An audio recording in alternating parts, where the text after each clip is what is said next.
Well, I mean, 2025 is already over.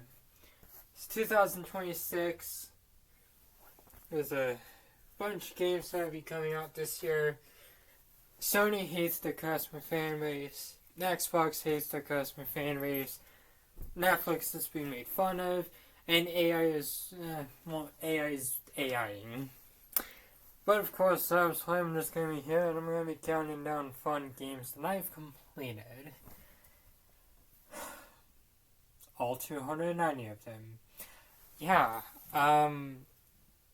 so this might be an interesting video, to come across. Yawn break. Because, didn't we already do 2 of these videos? Yes, yes. Can't deny it, like Kingdom Hearts 4. But of course, I had completed 290 games, and I am going to be reviewing them all. So of course, obviously, there's quite a lot of criteria for this list, and that is, basically make this list a bit understandable. So obviously, this must be games that I have completed for the first time in 2025. This does not mean that stuff like Grand Theft Auto 5 or Skyrim can be on my list. Why, some people might ask? Well, I've played these games to death years before, or specific versions of them. The Anniversary Edition of Skyrim I had completed in 2023. So it's not eligible for this list. And Grand Theft Auto 5 on PS5, I completed in 2024. And I've completed the Xbox Series X version in 2025 too. So it's not really much of a new experience, but just rather a replay.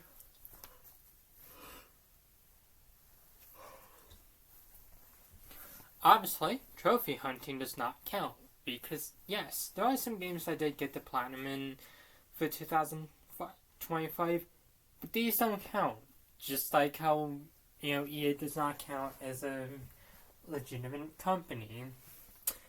And of course, obviously, remakes and remasters do in fact count for this list. So stuff like Final Fantasy VII, if it adds something new, it counts towards this list. Now, technically, there might be some games that I did in 2026 that will be showing up there later, but there's also games I completed this year that show up this time. Basically, I originally did not count DLC, so let's just kind of ignore that for now. Like EA making games. And of course, I'm going to be covering the first 100 games. People might be asking why about that, and that's just because this literally could have been like 29 videos of just 10 games. Not to mention there's some stuff I don't have to say about these games. Not to mention there's I'm way behind on videos, so we're kind of just doing it this way. Could be worse, I could be doing all 290 and make a 10-hour video. So of course, with all that on the way, I guess I will be talking about the games I have completed. Now, I'm going to try to actually give more than I like this game, I recommend it. Because that's stupid, anyone can say that. Well, then anyone can say that. See, I just said that. Does it make sense? I don't know. Nothing I do really does make sense. But of course, I have all 290 games listed. Some of them have scores. Some of them I don't agree with. Because for whatever reason, Bayonetta 3 being a 6.5 out of 10 is a crime against humanity, and is the reason why, EA still exists. So thank you, girls. But of course, obviously, let's just get into the video before I drag this out over the 10-minute mark and just make it unwatchable. I was gonna Call of Duty Steelbook. Doesn't add anything to the video, it's just something I want to say. Game number 1, Resident Evil Revelations. Yeah, so this one's, yeah, it's interesting. It's also kind of hated. I give this a 4 out of 10, but I think I eventually changed it to a 5 out of 10. In retrospect, this game's not that bad. I mean, it's definitely not the most interesting Resident Evil game compared to the mainline series. Not to mention, this was also released on a 3DS, which already has quite a few things going against it because it's a 3DS game that's Resident Evil. I mean, Resident Evil is a fun series, but I wouldn't really say Resident Evil has always done well on Nintendo handhelds. I mean, on Nintendo systems, it works just fine. Have you ever seen those little tiny GameCube discs? It's not adorable. But at the same time, this also could have just been on the Wii U and it would have been perfectly fine. But no. Someone at Nintendo just thinks about themselves and it's just like, fuck that. I want to have it on the, on a 3DS. It might be impractical, but, fuck that. Fuck that. We're doing that. Overall, it's a really fun game. I don't really have too many issues against it, aside from the final boss fight, which was kind of a giant pain in the ass to do. I'm definitely sorry for swearing. It's like 3 in the morning, and I'm kind of tired, and honestly, I've already yawned several times in this video, and I feel another one coming. But of course, Resident Evil Revelations, it was a fun game. Well, it was flawed, as I said earlier. It was still a fun game to play through. It was nice seeing Jill and Chris, working together, and it serves as a neat little bridge between Resident Evil 4 and 5. Then, of course, next out we have another horror game. Not with zombies this time, which makes it lame. Heavy Rain, which was the second game I completed this year. Before we get the obvious Jason jokes. So basically, what is Heavy Rain? Well, this is a interactive story, and it's based around a father who's trying to look for his missing son.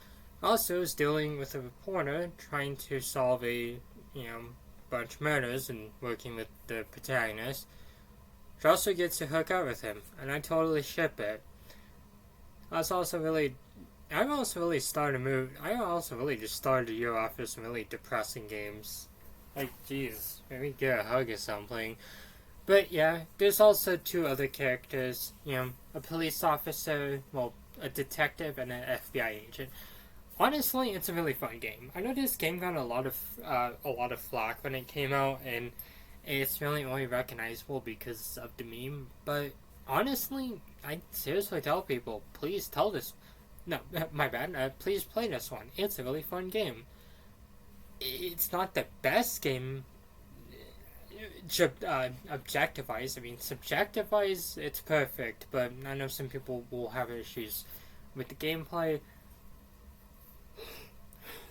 And personally, I think people should play it. I had a lot of fun with this one, and I really did like the story, and I am still trying to track down a PS4 copy, if it even has one. I've only saw one once, and it was just in one of those no-case games. I'm like, I hate these ones. I just own them for my collection. I don't want them near me. They're not getting an inheritance. Then, of course, game number 3. Resident Evil Revelations 2. Yeah, I could just probably have this video, I guess recording and just have me in the background, and I feel like maybe that would be easier. I don't know. Maybe it'll be something fun that happens soon. I don't know. Revelations 2 is a really fun Resident Evil game. It's hated, I guess, which I never really understood, and I kind of forgot to talk about the scores for the other ones. Heavy Rain was a 9.5 out of 10 for me. Revelations 2 is an 8.5 out of 10. But I feel like, in retrospect, this could be a 9 out of 10. It's a really fun game. You get to play as Claire again, and you get to play as Barry for the first time, and it's really cool. It also was one of the things that made me want to get The Last of Us and play it, actually. Which, literally, would take another 6 months just for me to play it. I think at that point I already had 100 games completed. I don't know, but yeah, I had 100 games completed before I even did Last of Us. So good job, Sasha and Celine.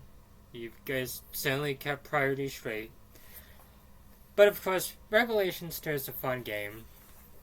I know it definitely got a lot of flack, and I will definitely say I do see where some of it was, because it was one of those episodic games where basically that means that you get like one part of the game, screw you, you're getting the rest of the game some other time, and you gotta wait, to get that other part of the game.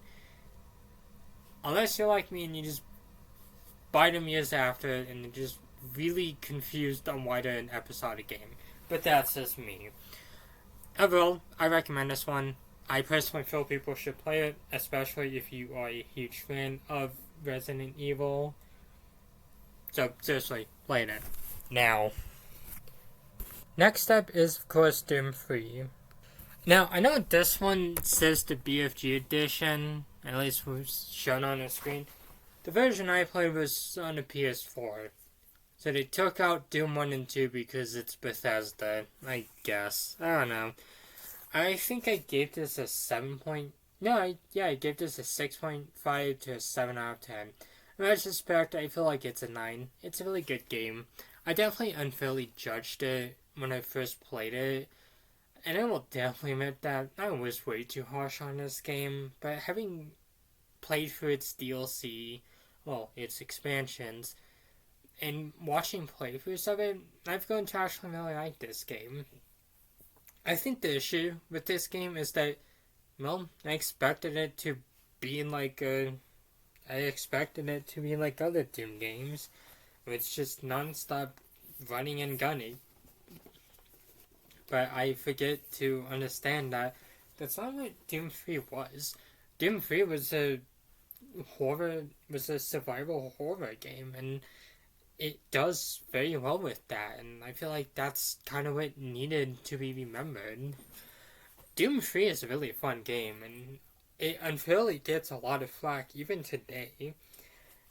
I personally went out to get this game on other consoles too. Like, I have it on everything aside from PC and the original Xbox. And I think it's probably one of my favorite games I've played. That's enough about Doom 3. We'll of course get back to our old buddy here next year. Then of course, next up is game number 5, Beyond Two Souls. So this game is interesting, and I love it. So Beyond Two Souls is probably one of my favorite games, and is really my favorite thing with Elliot Page. And yes, we are going to address him as Elliot Page. I know this was before they transitioned, and I honestly don't know how they feel about this game, because he had played a woman in this game, and I know he eventually did come out as trans, but for this part we're just gonna be respecting his pronouns because, hey, he's a guy, and if people have an issue with that, fuck him. But Beyond Two Souls was a fun game. I personally do like Detroit Become Human and Heavy Rain a lot more than this one, but that's not to say that this was a bad game. No, far from that. This was actually a really fun game, especially in a twist. And it's a generally really heartbreaking game. Honestly, I was playing a lot of sad stuff in early January, which I guess it kind of feels like it fits the mood at that time. But Beyond Two Souls, again, it's a fun game. It's one I went out to get another copy of, and it's one I want to get a physical copy of too. I personally do recommend this one. Even if it isn't the best, I still did think it was a really fun game, and it was a blast to play through this one. And next up is BlazBlue Cross Tag Battle. I'm just gonna be honest, I only got this game because Ruby characters were in it. I only played this one because Persona characters were in it. And I think there were other characters in it too. I honestly kind of forgot because it's been a bit. But, so I've actually been playing more of the BlazBlue games, because they look interesting. But this was my first introduction to the series, and I actually really liked it. I liked all the stories for this one. I honestly thought the Persona and Ruby stories were generally the best parts of the game. And this is because, well, I am more familiar with the Ruby series and, of course, Persona.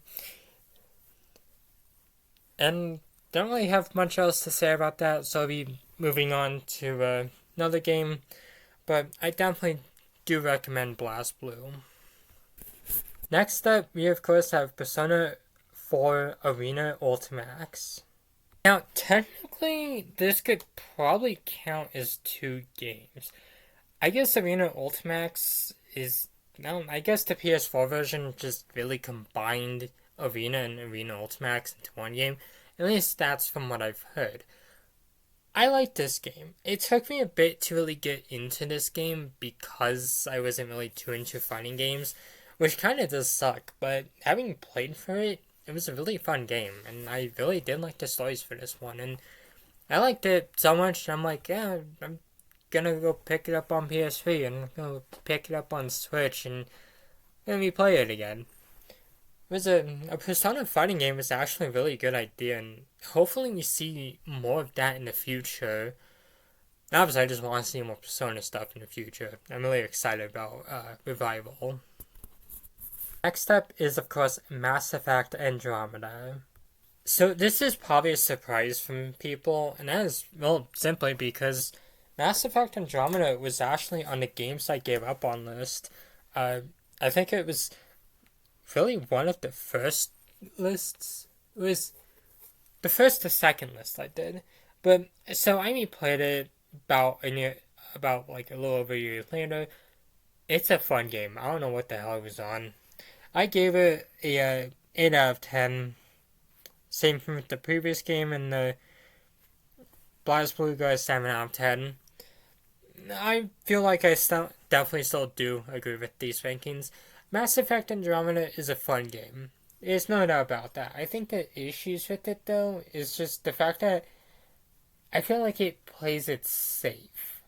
Not to mention, I seriously doubt that this game is ever going to get a sequel because it's so hated, which kind of sucks. I remember getting a Mass Effect 5, but it's really unclear if it's going to follow Andromeda or not, which is really unfortunate because Andromeda was a really fun game. It just is a shame that it didn't go over so well with the fan base. And it's a game I unfairly judged, and it didn't deserve that. It's a really fun game, and I'm glad I got to play it. And next up is The Language of Love. So this is a visual novel. It's a romance novel, too. I actually really like it. It's about a student who falls in love with a single mother and begins dating her. So that kind of caught my interest because, well, I'm a huge fan of romance, and I'm also a raging lesbian who likes older women, so that's kind of a given too. So yeah, so this game was on my radar for quite a bit, and it's a fun game. It's also an easy platinum too. Um, like very easy platinum. I think you just get it if you just play the game. But the game itself is honestly really fun. Some might just kind of shove it by the wayside because it's a visual novel and it's really short and probably an easy platinum. But if you really sit down and really just play the game, you'll get a fun experience, and I recommend that to people. And of course, next up is Edge of Reality. Now, to be honest, I feel like I could have played this one before. It just feels like it kind of just feels like it was a game I played before 2025, even though I didn't. I don't remember too much of this game, but I did remember liking it, and I think I went for a few trophies in this one. I don't know if I have the platinum, but it's definitely one I do plan to go back for and get. So, obviously, I'm just gonna go move on to the next one because I don't really have anything else to say about this one. And next up, we of course have Nekopara. So this is actually a quite controversial game, and I'll get into the reason why. It's basically because of how the characters are depicted. I guess, well, my thoughts on the game, I thought it was okay. It wasn't all that. It wasn't the most interesting thing to play, and there were some scenes that a little they're a little weird to sit through. Compared to the visual novels I've played, this one it doesn't really offer much. Yeah, and I just feel like a lot of earlier visual novels I played felt like they set more of a standard than this one. But I'll just be moving on to my next pick. Next up, we of course have Fault Milestone 1. I'm going to be honest, I don't remember too much from this one. I've said it in my last video. I remember I did get all the trophies for this one, but I don't really remember too much of it. I remember thinking it was okay for the most part, but other than that, I don't really have much else to say about that. So, I'll be really moving on. Next up, we of course have Lucy Got Problems. So, this was a fun game. I actually found this one from one of my partners, Bethany. It was right as we started dating. She had recommended this game to me to play, as she felt like it would have been something we had been into. We didn't play it for quite a bit, because this was like a few months. This would have been like about half a year after we started dating. But it was a really fun game. I don't really have much else to say about it, but I did remember enjoying it, and I am glad I got to really play this one. Next up, well, we're obviously leaving the visual novels for a bit. White Day, a labyrinth-themed school. Oh, name school. So this was a fun game. I really did enjoy this one. I don't know how to really describe it, but it was generally a really fun game. And, well, you're basically trapped in a school with a psychotic janitor and a bunch of stuff. That's kind of what the game is. And it's really up to you to survive. There's quite a few really interesting moments, especially towards the ending, and it was a huge standout for horror games for me, and generally became one of my favorite games of last year, and was also a reason why I would have gone out and got its sequel, which I'm generally looking forward to. And next up, we of course have another horror game, Corpse Party. So I'm definitely here to remind people that I'm still upset about the fact that we are not getting another Corpse Party, well, a bunch of Corpse Party games coming over to the West, because for some reason they got canceled, which kind of sucks. And I'm gonna have to get a PC if I want to play the rest of the games. But Corpse Party is a fun game. I wasn't expecting much from this one when I had played. So it generally really blew me away, and I was very thankful I did get the chance to play. It was a really fun game, and I thought it was filled with a bunch of intrigue and had some really eerie moments. I also really like the graphics that the game did. It sure looks like it literally looks like an old game. It looks like it could have been like something off of the SNES or one of Sega's earlier consoles, which I really do like, and I really hope to see more stuff like that. Then, of course, we're back with the visual novels. World End Syndrome is, of course, the next game. And yeah, I know everyone missed the visual novels. I did too. This was a fun game. I don't remember too much of it, though. But I do remember liking it quite a bit. It was definitely an interesting game. Like, I feel like that's really all I can say about it. But it is one I do plan to go back to and replay sometime. So, we'll be moving on, because we have Data Life Vio Reincarnation. So, I've been a huge Data Life fan for, about over half a decade at this point. I think this series was generally a really fun thing, and being able to play a visual novel for it was a fun experience. It was definitely interesting, and I do plan to replay it and hopefully get the platinum for it. And I definitely recommend it to any fans of the series and people who are looking for visual novels. So, moving on. Because next up, we of course have Knights of Azure, Bride of the New Moon. This was a really fun game. I've played most of the first Knights of Azure. I never really did complete it because I got stuck in it. And so I was a little hesitant to play through this first one. But being able to play it after it was a really fun experience. And it made me look back at the first one and be like, yeah, I actually think I want to go back and play this game. Bride of the New Moon is a really fun game. Well, it's made by the same people who made the Blue Reflection series and Atelier series. So there's already a lot of greatness that just happened right there. And so it made it, definitely made me hyped to play it, and being able to play it brought quite a lot of fun memories. So I definitely recommend that one. Next up is Bayonetta 3. This was a fun game.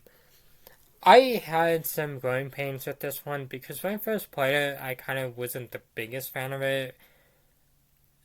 I mean, Bayonetta 1 and 2 just completely blew me out of the water. This one, I wasn't really the most entertained, but having gone back to it a year later, I really did enjoy it.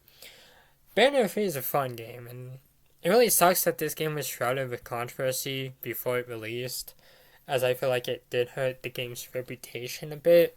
But hopefully, as the future goes on, it's looked back more fondly, and hopefully we see more Bayonetta stuff. Then, of course, we'll be moving on to probably one of the best games I've played of the last year. Death End Request 2.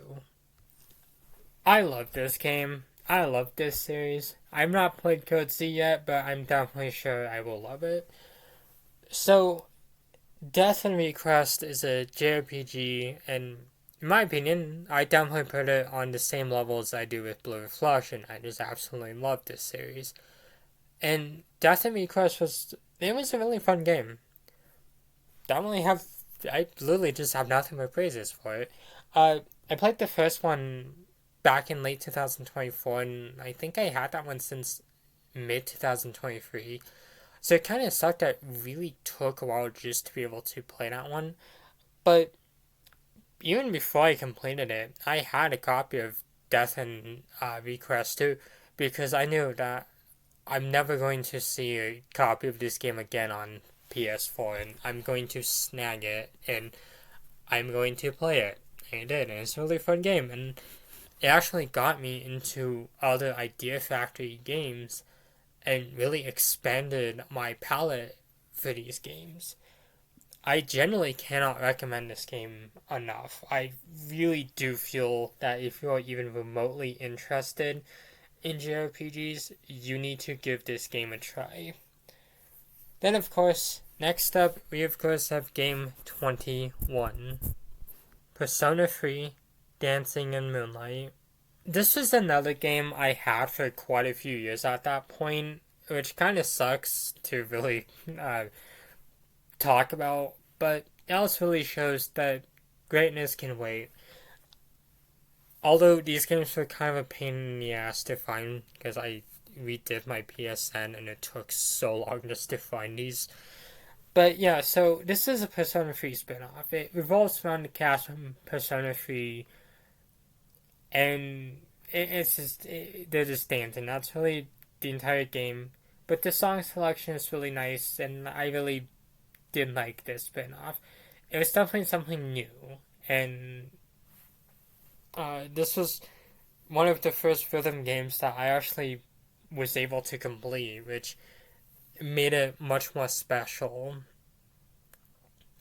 And of course, there's going to be more, because we have Persona 4 Dancing All Night.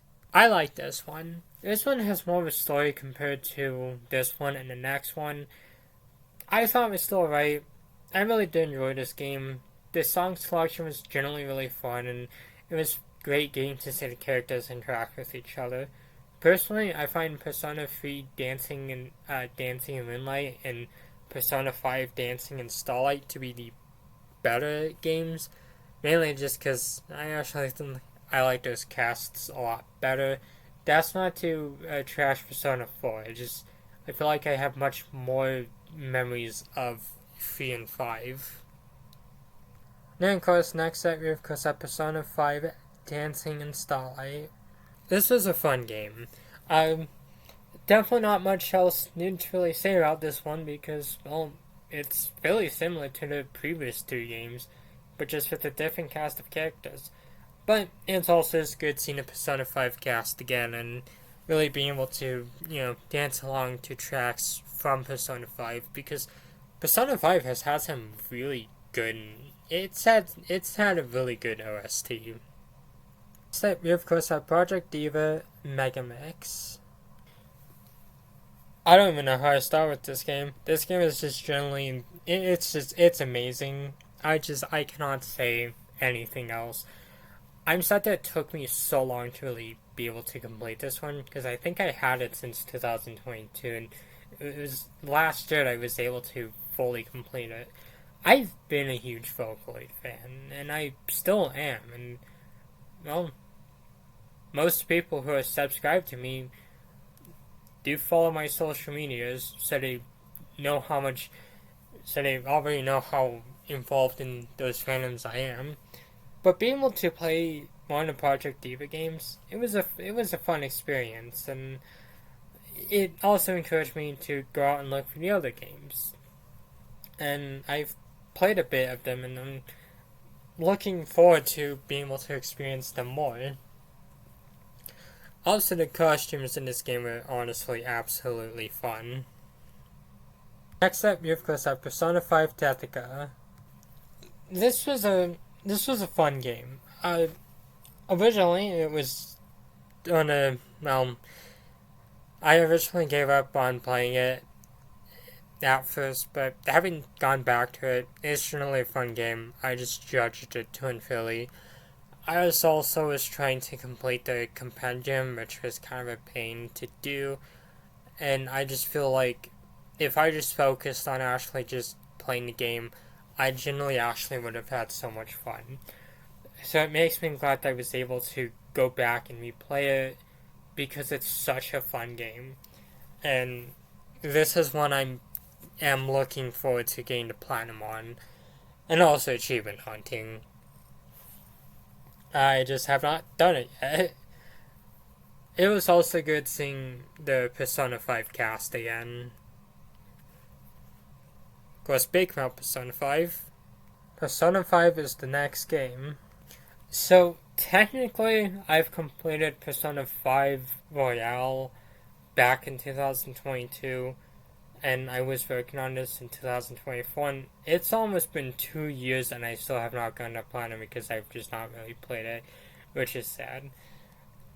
Okay, so yeah, Persona 5, I already did get the full story of, but I never really played base Persona 5. So it was kind of time to change that. Whether or not it really fits for this list for people, that's perfectly fine. But for me, I feel like it counts for my list. It's a fun game.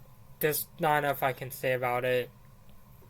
The final boss fight itself is especially awesome and probably one of the best in the series. And overall, I really just thought that Persona 5 was a really good game. Next up is, of course, Emily Live Show, uh, anime puzzle game. Yeah, so some of these I might not be able to even show the thumbnail. Um, so this is a puzzle game. That's all it really is. It's just a puzzle game. It's an easy platinum. It's basically kind of not safe work, and that's really it. Moving on. Anime Uni 3.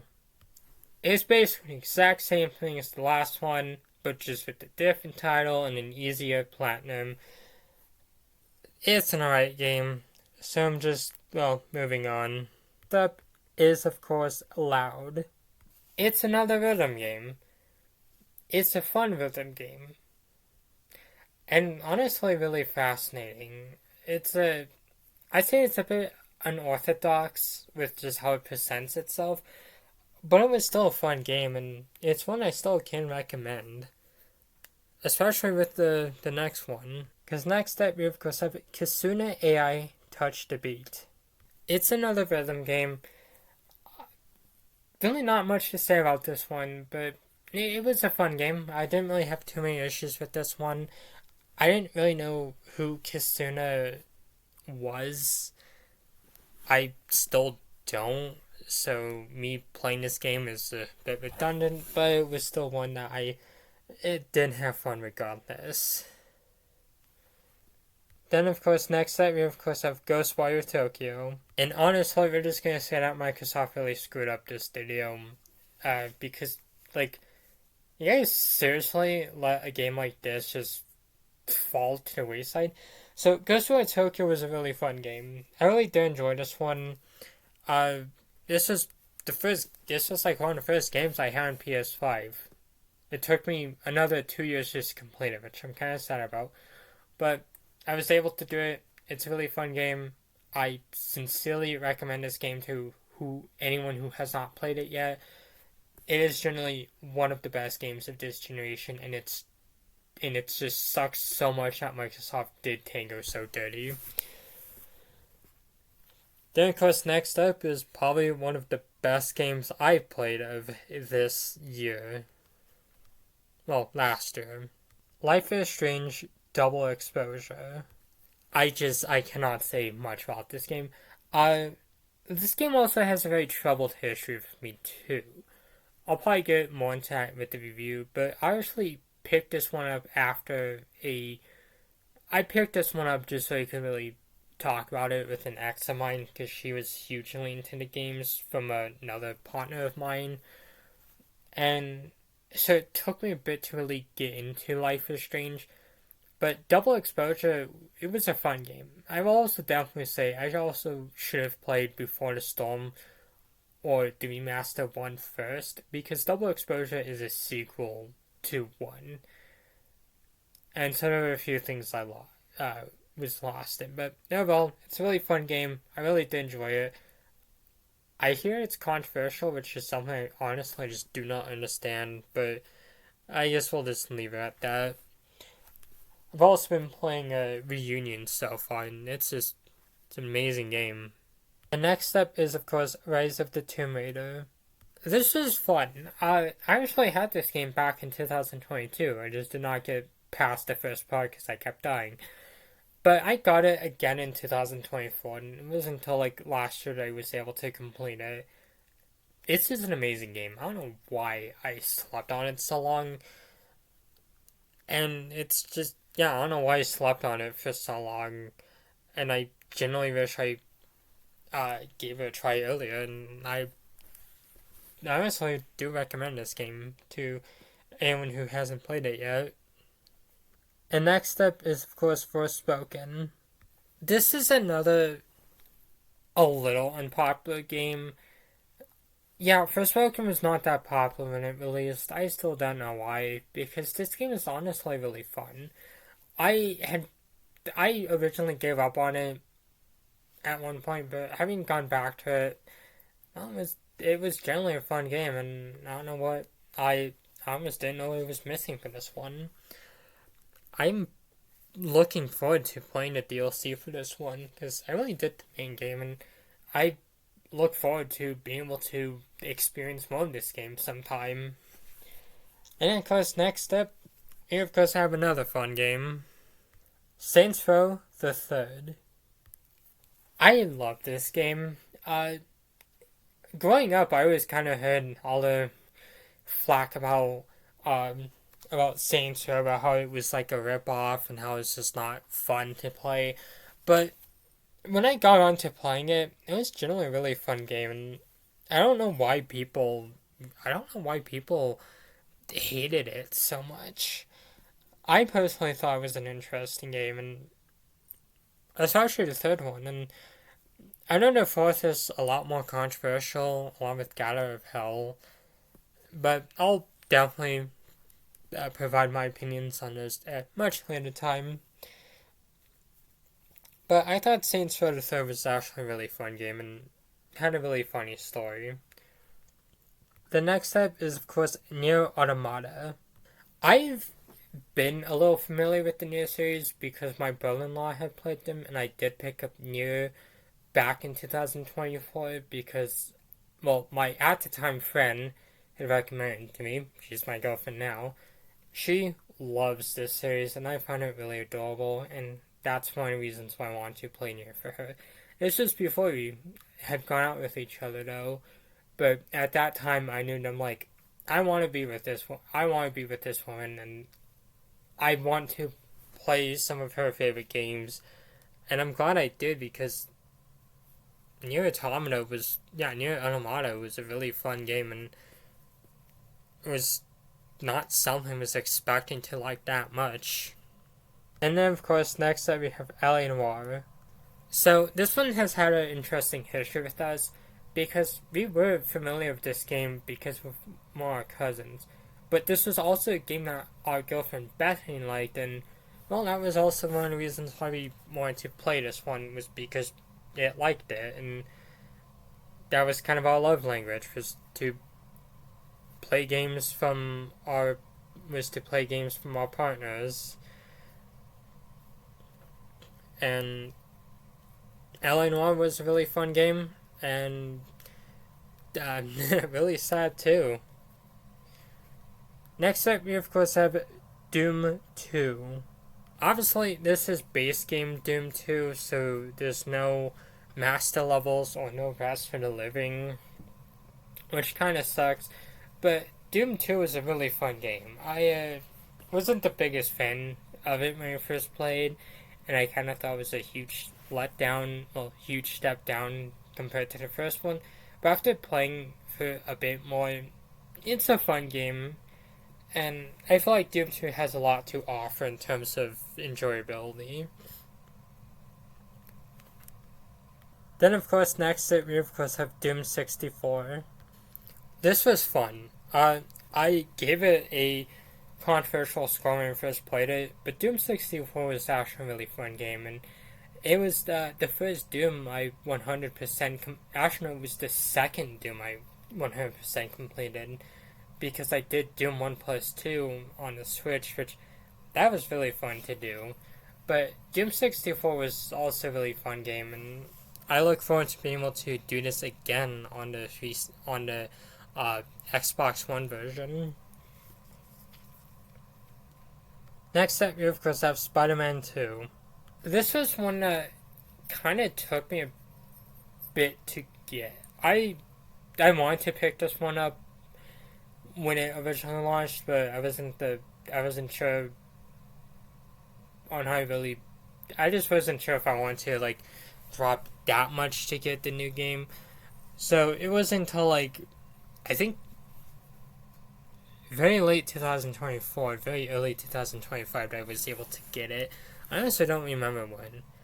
But I played it. It's a really fun game. It got in a lot of controversy because of stupid reasons, but also I know some people did not enjoy the story as much. Personally, I thought it was kind of cool, and I am hoping to try to at least get a review of it on the channel sometime. And then, of course, we have two games. The Legend of Arcadia 1 and 2. It's another visual novel. Not really anything to say about this one aside from just the fact that it's a visual novel and that it was fairly enjoyable. Next up, we of course have Yakuza 1 Kiwami. So, this was a series I've literally have been wanting to get into for...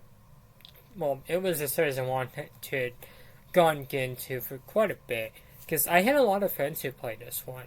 And, well, I want to be able to talk with them about that stuff. So, I had only played 0 up at that point. So, Yakuza 1 Kiwami was my second Yakuza game. Then, of course, I also was able to play a bit of the other ones. But so far, I've been liking them. Yakuza 1 Kiwami was a really fun game, and I have been looking forward to trying out the rest of the games since. Yes, it literally has taken me almost a year just to hopefully get back to these games. Next up is, of course, Lost Judgment. Lost Judgment is a spin-off of the series, and I've not played Judgment yet. People have questioned me why, though. And this game is fun. This is actually generally one of my favorite games that I played, and I generally can recommend it to folk who haven't yet. I feel like it had a lot of creativity, and I just don't really have much. I just don't have enough to say about this one. Next up is Crystar. I'm just seriously gonna say this now. Just play this game. It is absolutely fucking amazing. Earlier in this video, I said that Death and Request and Blue Reflection are kind of a trifecta of perfect JRPGs. Well, duology of perfect JRPGs. Crystar's up there with them. This game is just absolutely amazing. I really enjoyed it. It was just such an amazing game. Really heartbreaking too, and has honestly one of the best fights in the entire series. And it's a game I hope to platinum sometime. Next up, we of course have Fairy Friends of Advent Dark Force. It's another Idea Factory game, and it was one I was generally looking forward to. After playing the Death End games, I had this one on my backlog. I'm like, okay, I want to play this one again, and wow. I mean, first of all, like, how to beat, or like one of those sites told me it was gonna be like 30 hours to beat. This took 60. Honestly, it's a fun game. And it actually did get me into wanting to try out other games from Idea Factory, such as Dragon Star Varna, and of course also introduced me to Omega Quintlet, and I think a few other games too. And next up is of course Nightbook. This was fun. It's definitely not a game I really wouldn't have gone out of my way to complete, but I really did enjoy this one.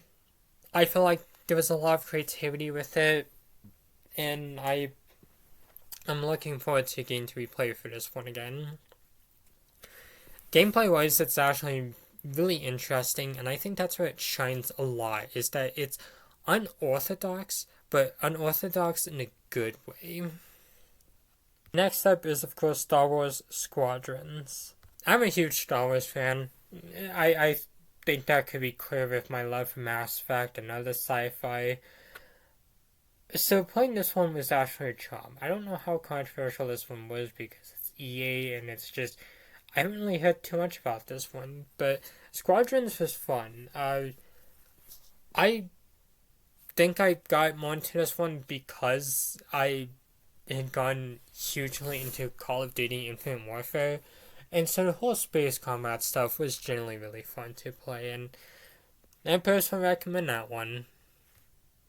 Another visual novel, Blind, The Unseen Truth. Not much to say about this one, but I did like it, and I got the platinum for this one too. So I definitely do recommend this one. A Little Lily Princess. This is also another visual novel, quite interesting as well. I don't really have much else to say about it, but it was a tricky trophy hunt. Like, because there's quite a bit of RNG in this game, it definitely kind of made it a bit of a challenge to really trophy hunt in this one. And next up is, of course, Halo Infinite. So this is going to be controversial, but this is actually my first Halo game. Yeah. Most people just start with Halo Combat Evolved, or just start with Halo Reach. You don't start with, like, the 7th game in the series. Yeah, because, I mean, ODST and Reach, they don't start with a game that late into the series. But, actually, I like this one. And this is the reason why I actually got Xbox One originally. It was also the reason why I also got a Series X. But it's a fun game, and I thoroughly enjoyed this one. I'm definitely sad that it is controversial, but I also do understand why. But it's still definitely a fun game, and it's one I still recommend to folk. Next up, we of course have 1111 Memories Retold. I love this game. There's definitely not enough I can say about this game. It's a World War One game, and it's presented in a impressionist art style, which was a really interesting art movement. And I deeply encourage people to look that up if they're if they're fascinated with art history. The story for this one was also really nice too. I've given it a review on my main channel, but for those who don't know, it's basically about a German soldier trying to look for his son and a British soldier photographing the war, and the two of them really cross paths and must put their differences aside for them to be able to survive the war. And there's also several endings with it too. It's just such a powerful game, and really, it's soul crushing. Next up is of course Allowed My Road to Fame. I like this game. It was a fun one, and yeah, it not much else to say about this one, but I look forward to playing for this one again. Next up is of course Mad Father. This was fun. This was absolutely fun. Just absolutely fun. I really enjoyed this one, and I personally recommend it to people who have not played it yet. It was I feel like there's a lot of good stuff about this game. It's just an all-around excellent horror game, and the graphics too are really neat as well. And next up is of course Light Fairy Tail Episode 2. Now I've played the first one, and I've generally been looking forward to the other games. I really enjoyed these games, and I personally feel like they've been really fun to experience, and I definitely recommend them to folk who haven't played yet. And I've been looking forward to the continuation for the series, and I hope to get the platinum for these once sometime. Next up is of course Rise Son of Rome. This was fun. This was an Xbox launch. No, this was an Xbox One launch title. It's a bit forgotten, which kind of sucks, and yeah, also kind of felt like it borrowed heavily from the movie Gladiator.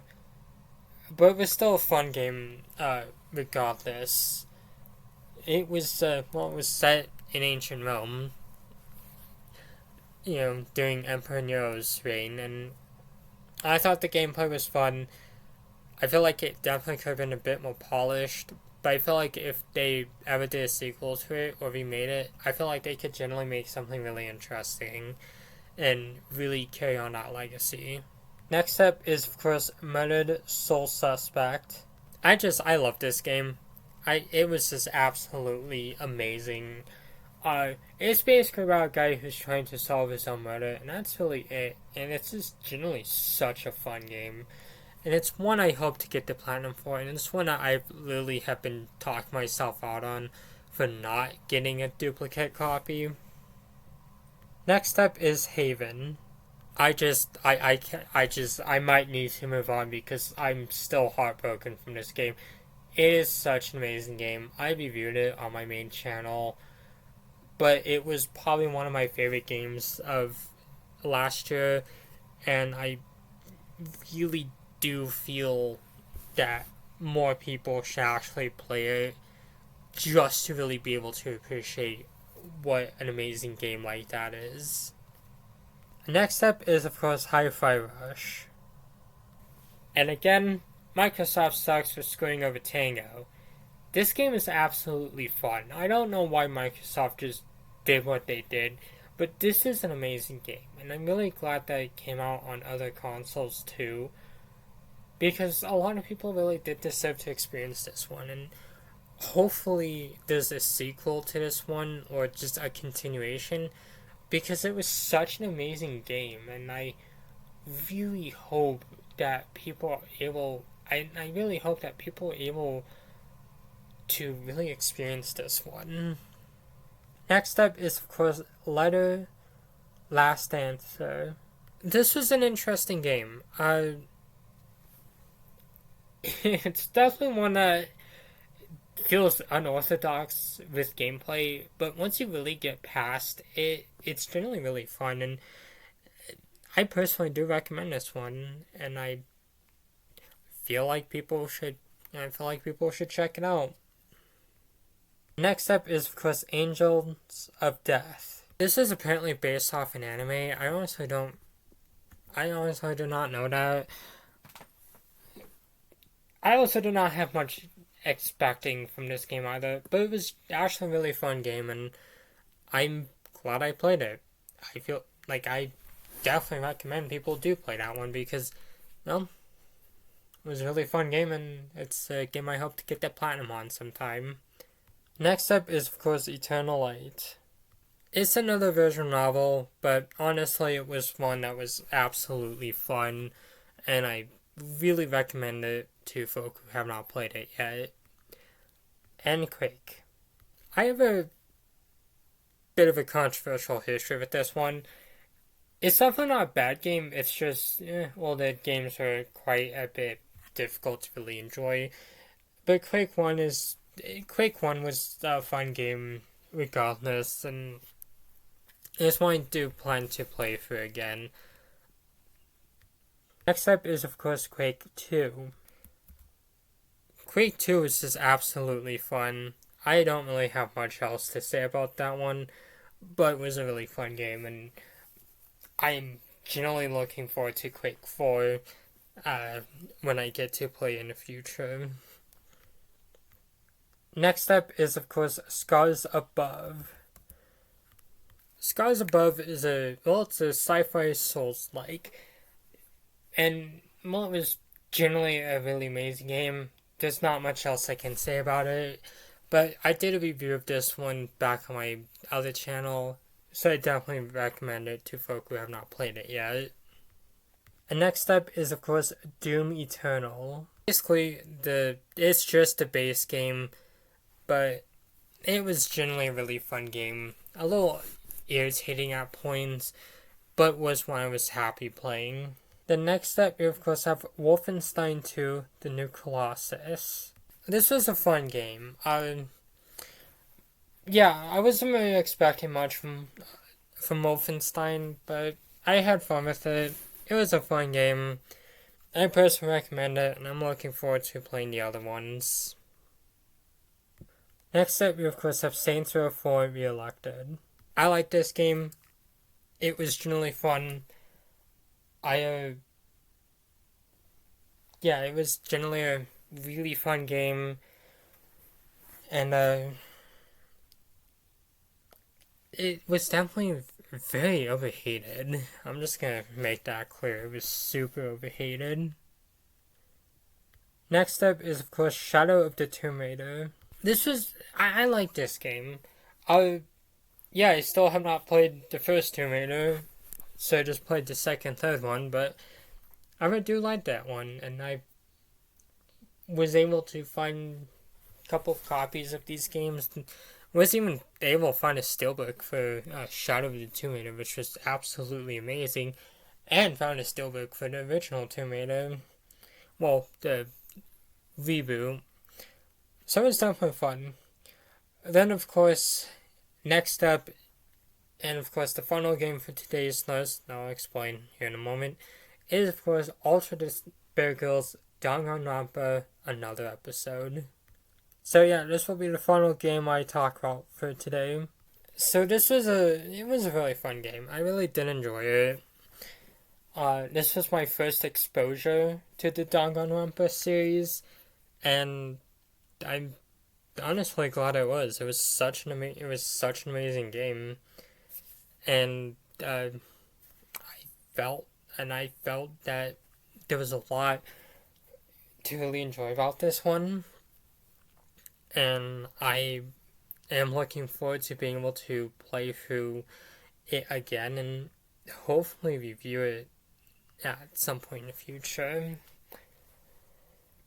But of course, I think that's it for the main part of the video. I was originally gonna try going for I was originally gonna try going for 100 games for this list, but honestly, I'm starting to get tired. It is super late for me, and I feel like we covered the first 70 games. That's a good chunk of the list. Like, that's literally like a fourth of the list, and I can easily do that. It literally took like an hour just to get to these, and I know for a fact that's going to be. I know the second part is going to be a bit quicker because there's a lot of shorter games, and I know it's like the exact same thing with like the third part of the list, and even like with the fourth part, like there's a lot of really short games. So hopefully these will come out a lot quicker. I know I've been wanting to upload more frequently, so I am sorry about that. I will also definitely say I'm also in college at the moment, and I also have a lot of partners, and so a lot of my time does get eaten up. But I also am very thankful for the people who do continue to watch my videos and who are also always supporting my videos too. This was a fun video to do. I had a lot of fun being able to really talk about which games I've completed and which ones I recommend. And I know some of my choices are going to be a bit controversial, but I think that's kind of fun thing about the gaming community is that it's, well, everyone has something to say, but this was a fun video to do. It was definitely one of the longer videos that I had up on Moth Queen, actually, and just really insane that, like, it's really insane, and honestly, I don't even know if I would do one for 2026. I just feel like I probably would just have it only be like the top favorite games I've played, which I want to do for this one. But this is such a crazy idea to really try to do. But my my eyes are feeling a little dry. I've literally been talking for like an hour straight, and I'm super tired, and so I am definitely gonna go to bed. I'm gonna record one more video and then head off to bed. So, for those who've stuck around for this long, thank you. Like, that's super cool. I don't expect people to stick around for like every second video, but I know there's folk who literally would just be sitting through this and just watching every second. And it's just like, you guys are cool. Everyone who views my videos are cool, and I really appreciate you all. But of course, with that out of the way, good night. I will try to have this uploaded on the 28th, which is where it's at now. So, see y'all later, folk.